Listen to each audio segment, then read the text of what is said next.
Pemirsa, peringatan Hari Sumpah Pemuda ke-97 menjadi momentum reflektif bagi bangsa Indonesia untuk meneguhkan kembali semangat persatuan dan tekad pembangunan nasional. Momentum Sumpah Pemuda menjadi penegasan bahwa cita-cita besar Indonesia hanya dapat tercapai apabila generasi mudanya siap untuk menjadi agen perubahan dengan semangat persatuan dan komitmen pembangunan berkelanjutan. Lantas bagaimana peran generasi muda dalam mewujudkan SDM yang unggul menuju Indonesia Emas 2045? Untuk pembahasnya sudah bergabung bersama kami di studio Metro TV Hariko Wibowo Satria dan Billy Mambrasar, tokoh pemuda Papua yang juga Komite Eksekutif Percepatan Pembangunan Ekonomi Papua. Selamat malam, Bang Hariko, Bang Billy, apa kabar? Baik, puji sehat? Tuhan. Sehat. Selamat Hari Sumpah Pemuda ya. Selamat Hari Sumpah Pemuda. Ya. Kita akan bahas, saya ingin ke Bang Hariko dulu. Baik. Bang Hariko, pemerintahan Presiden Prabowo Subianto dan Wakil Presiden Gibran Rakabuming Raka menekankan pentingnya pembangunan manusia sebagai kunci Indonesia Emas 2045. Apa makna strategis pembangunan SDM dalam visi besar tersebut, Bang Hariko? Baik, terima kasih Mbak Eva, saudara saya, sahabat saya Mas Billy. Sebelumnya terima kasih yang sebesar-besarnya kepada seluruh yang kami hormati masyarakat Indonesia atas kritiknya, atas sarannya, atas apresiasinya terhadap setahun pemerintahan Prabowo Gibran. Jadi begini Mbak Eva, sebelum Pak Prabowo menjadi presiden sudah banyak kemajuan di Indonesia ini. Namun dari sisi kualitas sumber daya manusia memang banyak yang perlu kita perbaiki. Jadi untuk sama-sama kita ketahui, setiap hari itu lebih kurang 2.000 orang Indonesia meninggal dunia karena penyakit TBC dan juga karena penyakit kardiovaskular. Ini setiap hari, lebih dari 2.000 orang yang meninggal dunia. Kemudian 21,5% balita itu mengalami stunting, kemudian 32% remaja putri kita ini anemia, kekurangan darah. Kemudian 58% anak-anak ini pola makannya buruk, kemudian 65% anak-anak ini tidak sarapan ke sekolah. Nah, bagaimana situasi di sekolah kita? Ya. Di sekolah 40% lebih kurang ruangan kelas ini mengalami rusak, sedang, ringan, dan berat. Tentunya berat bagi kita untuk menuju Indonesia maju.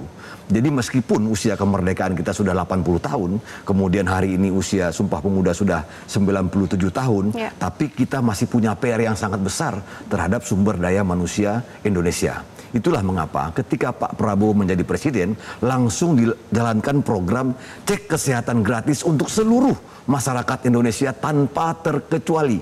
Jadi tanpa terkecuali, inilah program layanan kesehatan yang terbesar dalam sejarah kesehatan di Indonesia.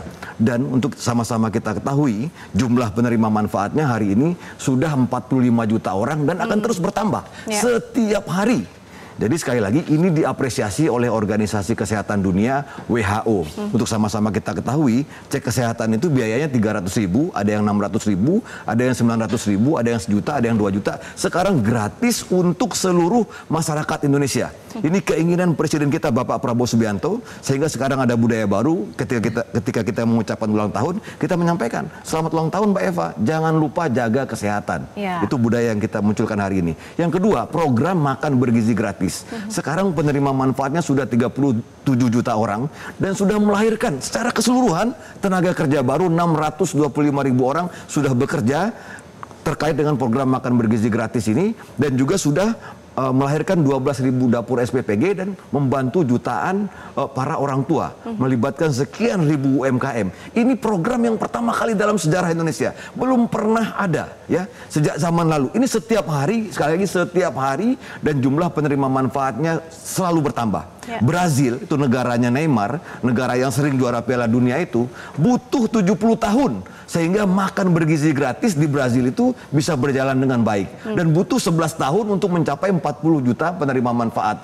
Kita dengan segala kekurangan dan kelebihannya dalam waktu 1 tahun sekarang sudah 37 juta penerima manfaat. Ini sekali lagi karena kritik-kritik keras dari masyarakat, karena ada yang bilang makan beracun gratis, karena ada yang mengkritik, karena ada yang demo. Itu semua memperbaiki program makan bergizi gratis ini. Jadi sekali lagi terima kasih kepada seluruh masyarakat yang telah memberikan kritik dan sarannya. Tidak hanya makan bergizi, pada zaman pemerintahan Pak Prabowo ini juga diadakan perbaikan sekolah. Dan pada tahun 2025 ini anggarannya 16,9 triliun dan pada Desember ini sudah selesai memperbaiki 16.000 sekolah Untuk tahun 2026 nanti ada anggaran 22,5 triliun itu untuk revitalisasi sekolah dan madrasah, dan ini juga melahirkan tenaga kerja baru 400.000 orang. Inilah revitalisasi sekolah yang terbesar sepanjang era reformasi. Karena kalau kita bicara yang terbesar Mbak Eva, yang terbesar tentu masih ada di zamannya Pak Presiden Soeharto, yaitu SD Impres itu. Itulah maka Presiden Prabowo mengatakan hormati presiden-presiden sebelumnya karena mereka jasanya besar sekali. Ini terkait dengan perbaikan sekolah. Kemudian juga dijalankan juga, ini seperti apa, TV, nanti ada namanya interaktif flat panel, TV seperti ini, tapi tidak terlalu besar. Sekarang dibagikan kepada 288.000 sekolah di seluruh Indonesia, dan sekarang sudah dibagikan ke 78.000 sekolah TV-TV seperti itu. Kemudian juga ada program sekolah rakyat. Sekolah rakyat ini sudah ada sekarang sekitar 166 sekolah rakyat dan sudah 15.000 muridnya. Ini betul-betul dari saudara-saudara kita yang mengalami kemiskinan ekstrim. Kemudian mereka sekolah di situ. Jadi sekali lagi di situ bukan hanya pendidikannya yang gratis, tetapi asramanya gratis, pakaiannya semuanya gratis, ekstrakurikulernya gratis, asramanya bagus banget. Bahkan setiap anak-anak itu mendapatkan laptop.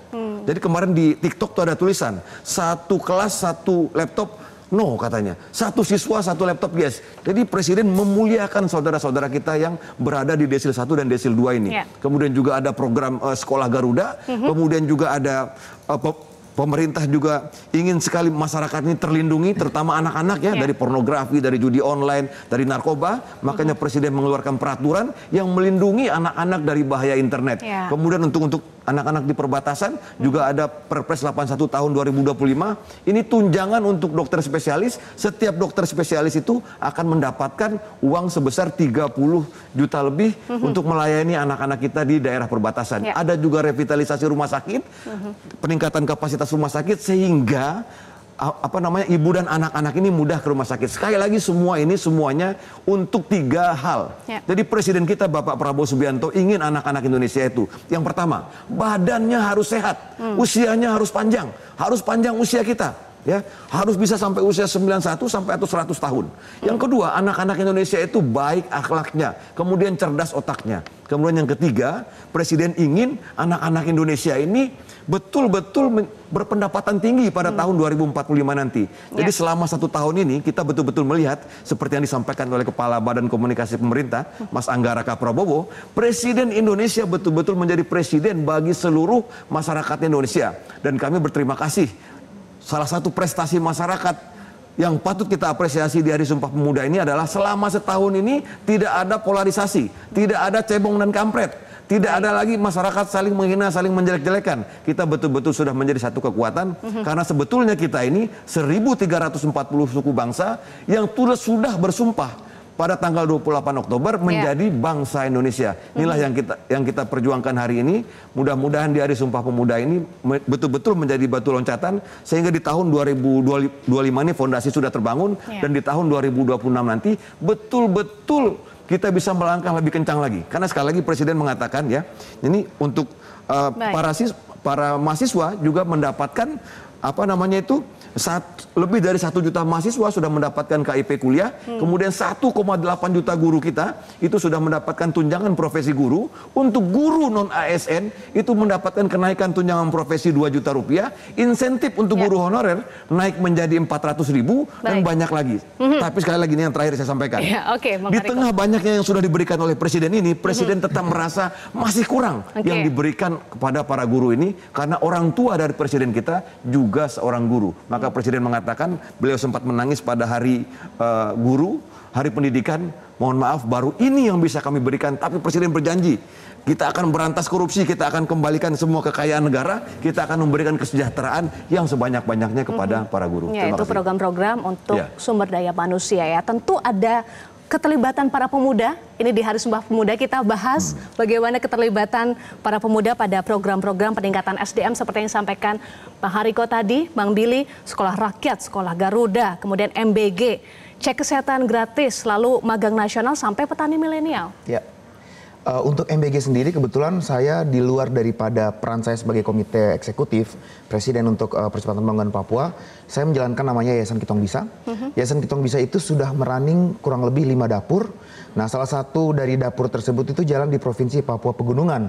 Provinsi yang indeks pembangunan manusia itu salah satu yang terendah se-Indonesia di angka 54. Nah, tetapi keterlibatan pemuda-pemudi dalam menjalankan dapur itu menghasilkan 22 sekolah yang memberi makan kurang lebih 3.911 siswa per hari itu berjalan hingga hari ini, dan itu melibatkan para petani-petani lokal menjadi supplier yang sebagian besarnya adalah petani milenial.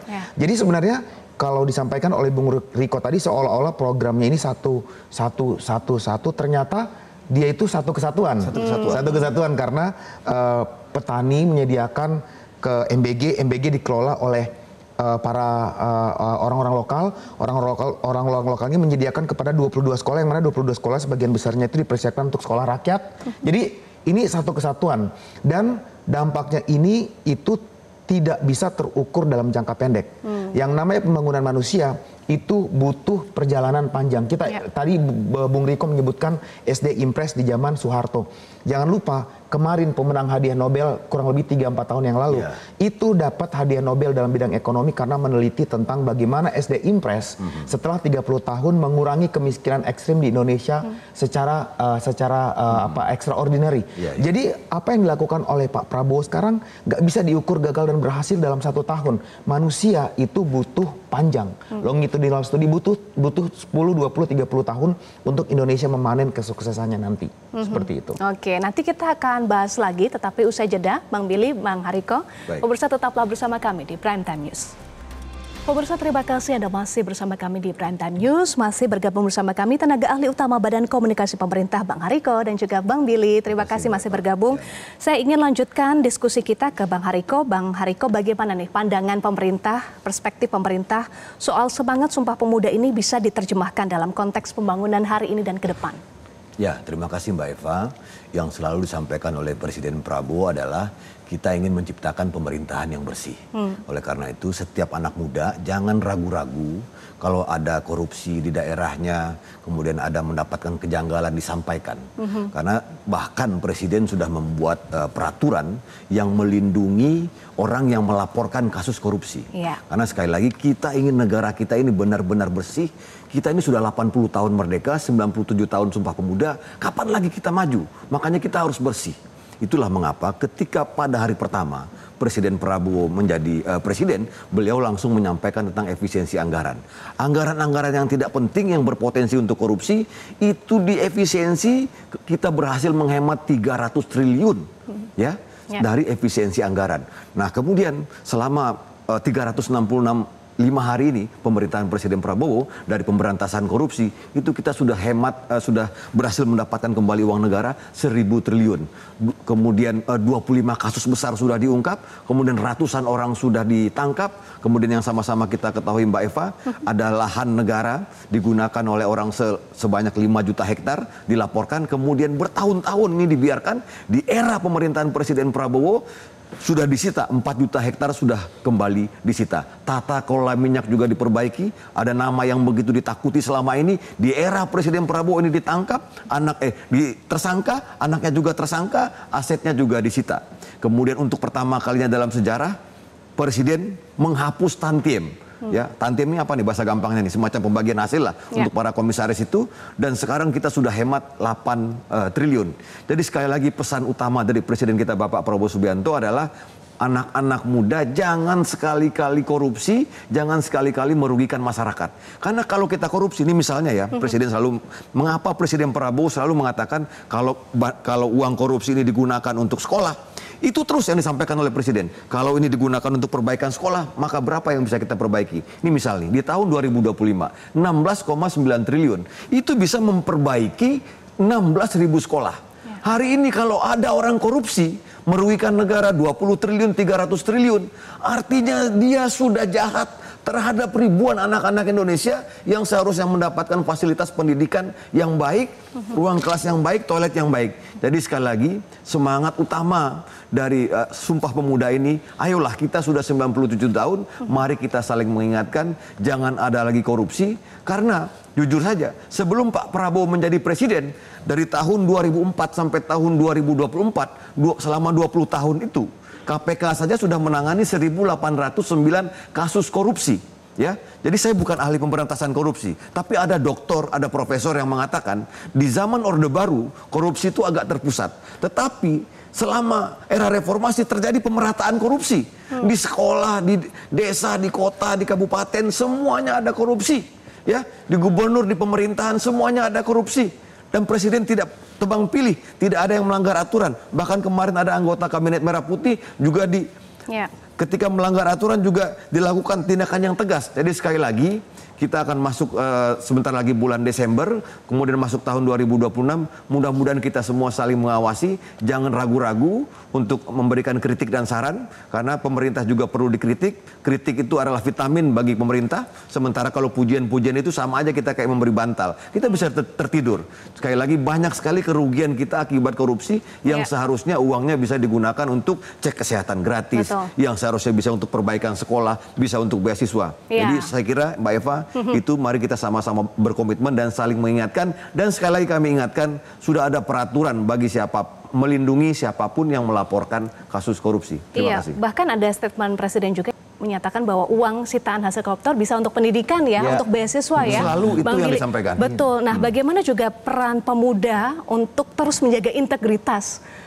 dan mencegah korupsi gitu, terlibat dalam upaya untuk pemberantasan korupsi. Iya, jadi semangat Sumpah Pemuda Satu Nusa Satu Bangsa Satu Bahasa, kata satu ini itu maknanya bukan hanya numerical tapi philosophical juga. Satu itu artinya memiliki akses yang sama, memiliki kesempatan yang sama, dan itu juga sudah disediakan oleh pemerintahan Presiden Prabowo yang mana tadi konversi dari dana korupsi menjadi penambahan dana LPDP. Betul. Ketika saya berhasil menyelesaikan pendidikan S1 saya itu melalui program beasiswa yang disediakan oleh anggaran pemerintah. Saya yang anak orang miskin yang tidak mampu bisa sekolah sampai ke ITB itu dengan beasiswa yang dari pemerintah, bahkan sampai S2 dan S3 itu dari LPDP. Itu juga karena keseriusan pemerintah memberikan akses yang sama dan sejajar untuk seluruh pemuda yang ada di Indonesia memiliki kesempatan yang sama. Saya pikir komitmen ini harus disambut baik juga oleh seluruh pemudi di seluruh Indonesia. Walaupun kalau kita melihat angka indeks pembangunan pemuda yang dikeluarkan oleh Kemenpora, itu angka partisipasi pemuda itu masih kecil. Tetapi angka grafiknya tuh naik. Dan banyak sekali pemerintah daerah yang kemudian menangkap kesempatan tersebut sebagai anggota Komite Eksekutif Papua. Ada beberapa provinsi di Papua yang saya lihat gubernurnya langsung bersemangat menangkap kesempatan yang diberikan oleh Presiden Prabowo melalui berbagai program untuk dimaksimalkan melalui program-program pendidikan dan akses yang ada. Jadi ini harus dua arah. Pemerintah menyediakan kesempatan, tapi pemuda-pemudinya juga harus menangkap kesempatan tersebut. Ya, jangan mager, jangan pasif. Punya semangat yang sama untuk bisa menjalankan kesempatan yang ada. Saya kasih pengalaman di Kitong Bisa Foundation. Ketika kita membuka opportunity untuk bermitra dengan teman-teman mitra lokal, UMKM lokal untuk bersama-sama menjalankan dapur supply chain, saat ini kita lagi mencoba untuk mengurangi biaya susu telur beras yang dikirimkan dari Jawa itu melalui logistical fee yang mahal ya. Kita coba untuk melibatkan UMKM lokal untuk sama-sama beli dalam bulking supaya jumlahnya itu lebih rendah. Kita berharap para pemuda-pemudi lokal ini punya spirit entrepreneurship yang mana ayo kita sama-sama ikut menyukseskan program ini, bukan hanya untuk kesuksesan program pemerintah, tapi kalau mereka ikut terlibat, mereka juga punya penghasilan. Ya, mereka bisa dapat profit, mereka bisa dapat pekerjaan, mereka bisa memberikan juga pekerjaan kepada orang lain. Jadi saya lihat ada PR yang besar di mana keterlibatan pemuda ini juga ada di sisi kita para pemuda-pemudi untuk berani mengambil resiko dan berani untuk menangkap kesempatan yang ada. Iya, pemerintah sudah berikan kesempatan, maka anak-anak mudanya jangan mager ya, jangan mager, iya.